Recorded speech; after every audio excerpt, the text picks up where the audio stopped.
Okay, hi, what's your name? I'm Kim Stafford, or Mrs. Stafford.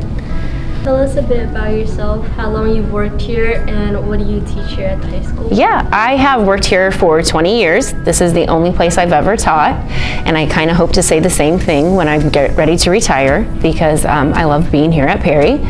I have taught anatomy and physiology and AP bio for the last 19 years, and I started off teaching freshman bio and ICP that very first year I started. Great. What pushed you or inspired you to want to become a teacher? So I'm one of those lucky people who knew I wanted to teach from a young age. I always had a lot of fun being a kid and playing pretend. And then I got to take cadet teaching, which is a class we offer here at Perry. So my senior year of high school, I went out to some South Bend schools because that's where I'm from, and I got to teach as a senior to middle school kids, and I loved it. I thought it was so much fun. So I've just kind of always wanted to be a teacher. So taking that little experience you had, what advice would you give to those aspiring to become teachers? We need you. We need you so bad. There's a teacher shortage, and so if you have any desire to be a teacher, we would love for you to join the profession.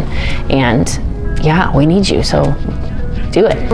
Was there anything challenging while working for Perry? Oh yeah, there's so much to do. There's never a dull moment. There are so many moving parts, and people are constantly asking for things and needing things, and it's how do you keep up with everything? So some areas of my classroom are a hot mess as of the result of always having things happening. How was your first day of teaching?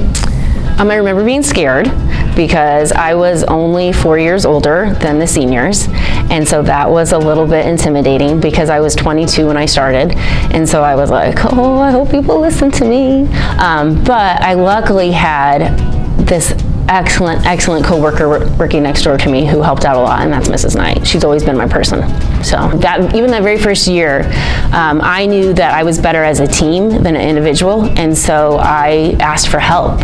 And I said, hey, what do you think about this lesson? And Mrs. Knight has always been a person who has listened and given ideas and feedback that's quality, and so we bounced ideas off of each other, and I became a better teacher from having her as a mentor and friend. Thank you for joining me today for the interview. Thanks for having me. Congratulations on 20 years in Perry Marion High School, Mrs. Kim Stafford.